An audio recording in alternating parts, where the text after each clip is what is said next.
like to discuss the United States' future and moon colonization. On July 20th, 1969, Neil Armstrong and Buzz Aldrin blazed the trail for future lunar visits by setting foot on the moon during the Apollo missions.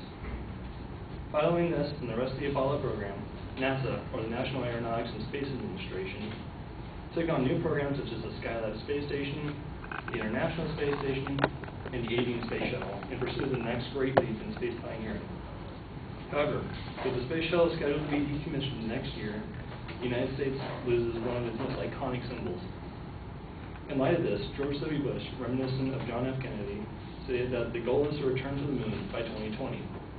However, the Washington Post reported in February 2010 that Obama's 2011 budget for NASA cuts funding for such an endeavor. This brings me to my claim of fact tonight. Future colonization of the moon is imperative for the United States' continued status as a superpower. In defending this, my secondary claims are as follows. Number one, the program creates economically stimulating technologies. Number two, the moon provides an efficient stepping stone in future space missions. Number three, other nations have expressed intentions of their own lunar exploration. My first supporting claim is that the program creates economically stimulating technologies. We've already witnessed the sort of beneficial impact that space exploration entails.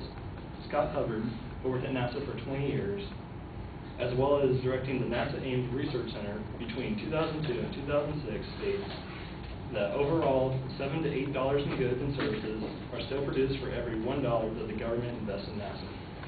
As a result of such a program, new technologies are unavoidable, as seen with the Apollo missions, which NASA points out revolutionized products such as athletic shoes and equipment, insulation, and water purification. In developing these new technologies, a demand is created by lunar mission, which industry must strive to meet. This was observed with the partnership between Plantronics, the headset manufacturer, and NASA in the 1960s. Today, Standard & Poor's ranks Plantronics as an S&P 400 company, as reported by Hoovers.com.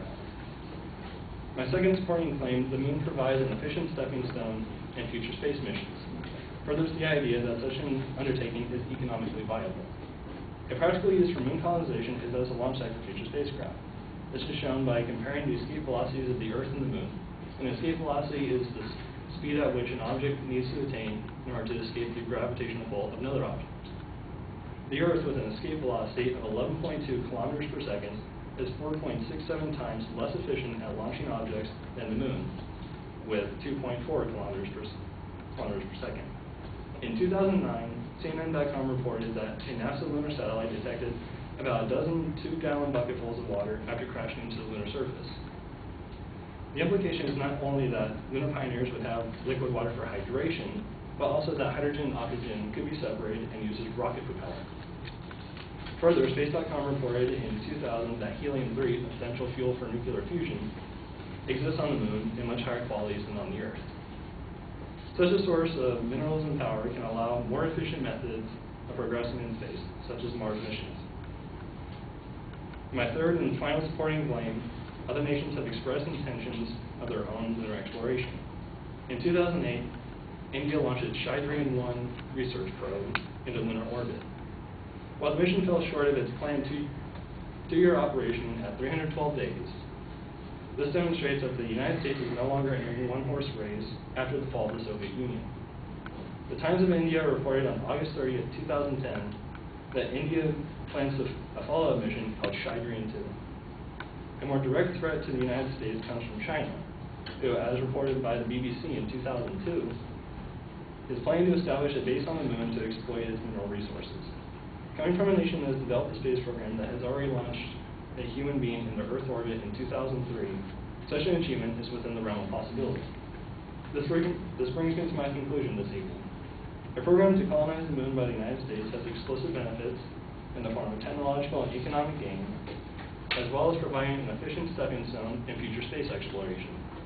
In the case of India and China and their respective intentions for lunar exploration and colonization, the United States faces a serious challenge to undisputed status as a superpower. I would like to end tonight on a quote by Gene Cernan, the last human being to set foot on the moon, stated as the final Apollo mission ended. We leave as we came, and God willing, as we shall return, with peace and hope for all mankind. Thank you.